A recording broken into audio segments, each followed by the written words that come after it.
Welcome to the Modernize or Die podcast, Conference Edition.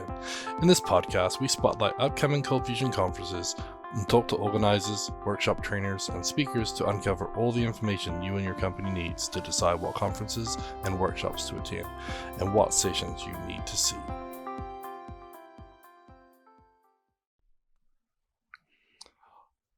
Welcome back to another Modernize or Die podcast, Conference Edition. In this episode, I'm talking with Brad Wood about his workshop at Into the Box 2022, and it's called TestBox Getting Started with BDD TDD. Oh my. Oh my. So, just because the reference is oh my is old doesn't mean the workshop's old, right, Brad?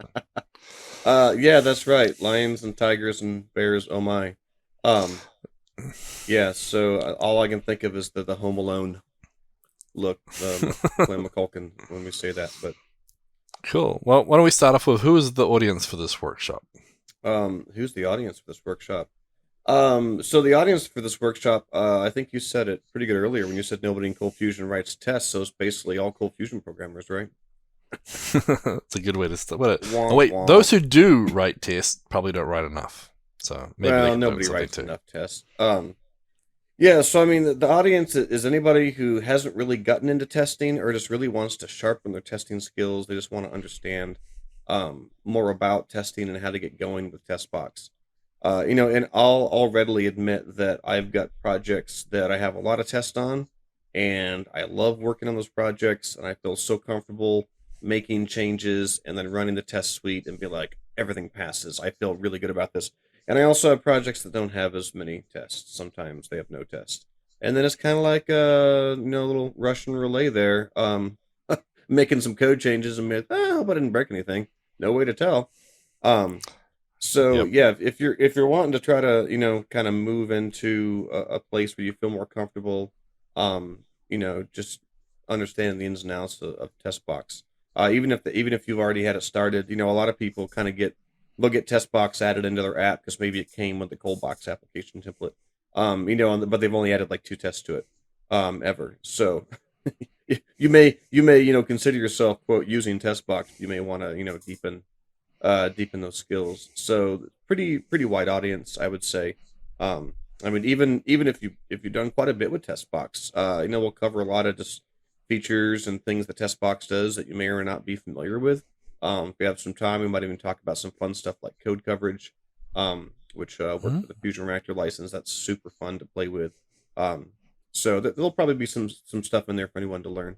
But I'd say it's a pretty general audience to kind of get you going and understanding what's going on with TestBox. Okay, so now we sort of covered, why they want to show up and who should show up. But what will the workshop cover? Do you want to give us a sort of a breakdown of what you're going to start with and what you're going to end up showing throughout the day? Yeah, I'll let you know the morning of the workshop what I'm going to cover. No, I'm just kidding. So yeah, we're gonna start out with just kind of what is TestBox, right? What is testing? What does that mean? And talk about just some theory and some overviews, and then we're gonna show how to get TestBox set up, how to actually install it into your application, how to run it. And we're gonna talk about what it looks like to write tests, what the code looks like, and we're gonna do a lot of writing tests together as a group. So you're not just watching the slides, but you're actually kind of writing some code as well. And so we're going to cover a lot about the expectations and the matchers, how we can use those to write nice fluent BDD tests for your application. And then we're also going to talk about how TestBox integrates with Coldbox. If you're not using Coldbox, that's fine. You can still come to the session because the workshop's going to have a lot of generic information about just TestBox, which can be used with any application. Whether or not you're even using a framework at all. But obviously, if you do use Coldbox, there's a lot of nice, tie-ins that happen there automatically as well. And then the goal is just to get people kind of writing tests. We're going to do some exercises we all just work through together. No pressure, doing some examples of what it looks like to write a test for what we want a component or a method to do, and then what does it look like to implement that method so our test goes from failing to passing, right? And then add another test. How do we make that test pass? And then as you go, we'll just be, experimenting with building up a set of tests that you got to make sure they're all, still passing by the end. If you make a change and two of the tests that we're passing start failing, you have a regression. So that's kind of the flow we're going to go through, and it should be a lot of fun, and it should be pretty easy to follow along with. That's my goal. Okay, cool. And then obviously you mentioned that we might have a bonus code coverage, which is pretty neat. What about touching on CICD? A lot of people mention that with testing. You're going to explain the pros and cons and sort of maybe I like the idea of maybe even showing the cold box stuff and show how some of our tests CICD works and Yeah, some I of mean, the if cool we things have we can time, do. I can definitely show some of the existing testing suites that we have. Um, I mean, once you know how to write the test, once you know how to run the test, it's not incredibly difficult to go ahead and add a step into your continuous integration, your build. You go ahead and run those tests. I don't think we're going to get off in the weeds of what it looks like to start from scratch with a CI/CD process. But if No, no. if you're using GitHub Actions or Travis CI or Jenkins or any kind of automated stuff, we'll definitely kind of talk about what do you got to do to be able to say, okay, let's run my test as part of that. And like you mentioned, the code coverage is a great thing to have a piece of that because you can archive off what your coverage statistics are, and you can look over time and say, is our coverage level going up, is it going down? um, so that can be definitely something we discuss um, in the workshop. Very cool. Yeah, I mean, and I like too that, obviously Audis has a lot of open source projects and we usually have a lot of tests. And like if, Quick and QB have a lot, Callbox have a lot, and just being able to go out and know where those places are to go look at other tests and what we're using and what we're doing, I think is very, very helpful. But Absolutely, obviously, yeah. if And all the tests you just mentioned, those are all visible and available online. The entire Coldbox test suite, and we can look at those in the workshop. You can go on GitHub and you can look at all of them, and you can go to our GitHub repo and you can look and see all of our builds that have run, and if any tests have failed, you can see what they are. So it's nice to have those transparent projects, like you said, that anybody can yeah. go kind of look at them to get a head start or see examples of what testing looks like. Yeah, I always liked that when I was learning more about testing is to go look at some code. Obviously, once you get the basics down, it doesn't all look like gibberish. That's a cool thing. So, any requirements for taking this workshop? What do you expect from people coming into the workshop? I will expect you to get your butt down to Houston and show up in person. Oh, you mean on top of that? Um, Yep. there's not going to be a lot of requirements. You'll need to have a laptop, obviously, that you can set up and do some work on. And you'll want to have Command Box installed on the laptop. If you have some kind of like super crazy, incredibly locked down like work laptop that doesn't let you like do anything, you might want to actually bring a personal laptop you can actually install some stuff on. But for the most part with Command Box, and then from there we'll be able to install TestBox, which will be part of the workshop, which is super easy. Install TestBox, enter, right? We can spin up cold box sample applications to play with. We can start servers. Command Box is really kind of all you need. So as long as And you a get code editor, right? right, you'll need a code editor. So I mean, if Notepad doesn't fit your fancy, I recommend VS Code is a great one. We can help people get set up with their extensions if they need for VS Code or anything. But yeah, other than that, pretty much something to edit your code in and Command Box. We'll probably spend the first few hours just installing Command Box Bullet Train. No, I'm kidding. I'm just joking. Yeah, you can see them at lunchtime, and Brad will talk your ear off about Bullet Train, and then Yeah. after the workshop too, and throughout the conference. Yep. Love me some Bullet Train. But I was Yeah, just kidding about that.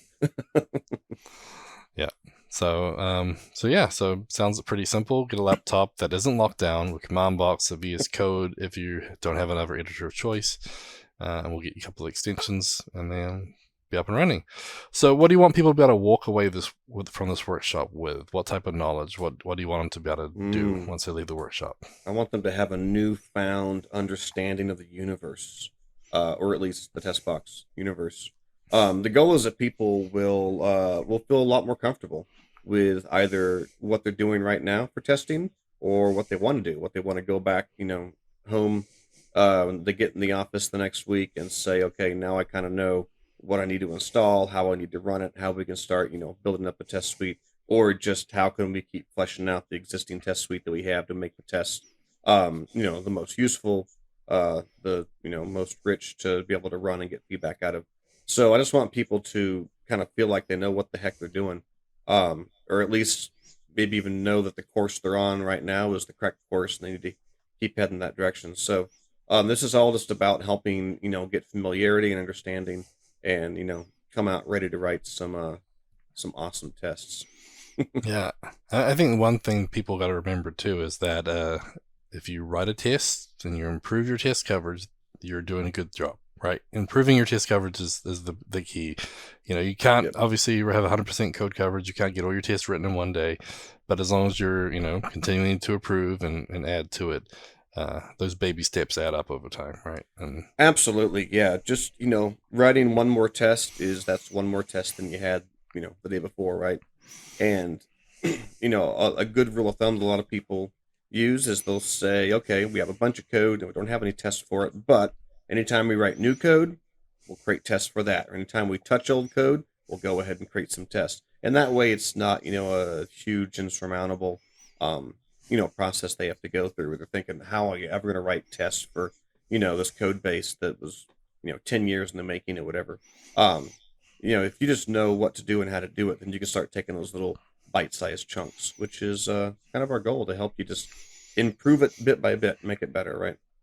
yeah, for sure. And usually when I sort of teach people about testing or whatnot, one of the first things I do is like, hey, do you have a test for each of your CFCs? Can you instantiate them? Can you initialize them without it going boom? Because usually your fat finger typos and, if it can't even compile it, it's not going to run. So if you at least have a test Yeah, that just says, can I create this? That's a huge weight off your shoulders right now. yeah, Like, did the cat step on my keyboard when I was away? yeah. That's the first test, is just, can you create the CFC without an exception being thrown? That'll Yeah. at least say it's syntactically valid, which can be a super useful check. That way, Yeah. you don't, like you said, your cat walks across the keyboard, you're not paying attention, you commit the code and push it, and now the site doesn't even run. Just minimally having tests that say, is my code compilable, can be a huge check. Absolutely. Yeah. And so that's the thing, is like, just by doing that, something as simple as that, you can improve your code coverage, or not even code coverage, but just your testing, coverage amazingly. And so I Well, always tell people, like, they can't and get much easier than that. any code in the pseudo constructor runs when you instantiate the CFC. So potentially you are improving your code coverage just by Yeah. creating all the CFCs. Yeah. Well, I'm just saying, like, it's not going to be the end all, but yeah. So I always like to run with that, and it sounds like it's going to be a great workshop. So obviously, it's the day before the conference, so it's going to be September 6th. Brad is going to be your beautiful, lovely host, and you have a helper too. I think Javier is going to be your TA. So you guys got a couple of testing experts in there in the room with you guys, helping you. It's going to be hands-on, and I think it's going to be a good experience. So, any final words of wisdom for them before they go register for your workshop? Just let's get psyched up for testing. That's all. Do you want to talk about me at all? Do we not care about that? You I said guess we can. you said Yeah. you said you're gonna ask me questions about me, but then we skipped those. So I thought maybe we Yeah. just, Well, I guess in who case cares, anyone right? doesn't know, like, Brad Wood is. I mean, everybody knows who Brad Wood is. He's the guy on Twitter that if you say Cold Fusion 3 times, he jumps out and says it's still alive. That cold fusion guy. That's right. Yeah. Well, so I mean, why are you qualified to teach this class, Brad? You said I'm qualified. I'm just doing it. Um, yeah. So I work at Ortus as I don't even know what my title is. It changes anytime you ask Luis. As a senior architect slash developer, application developer, and I'm the lead developer of CommandBox CLI, which is why I like to talk about Bullet Train all the time. And I've been with Ortus for a long time, and I remember back when Luis said, "I'm going to make my own testing framework," because we were trying to figure out if we could take over MX Unit or how we could, push the community forward, and we wanted to have a really good testing framework.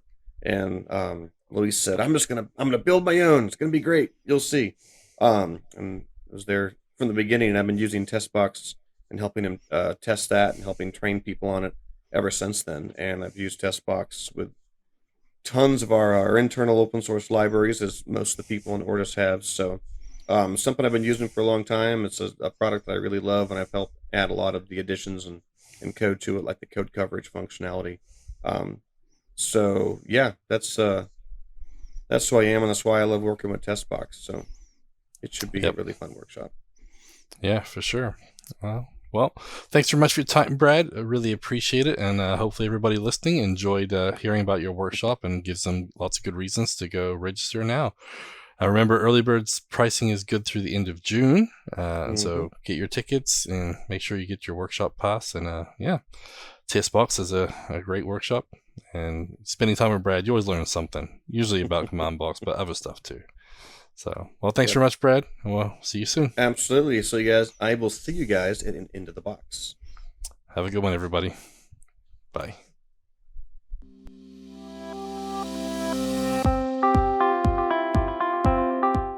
Show notes for this episode can be found on conference.modernizerdie.io, where you can also subscribe to your favorite podcast player like Spotify or iTunes.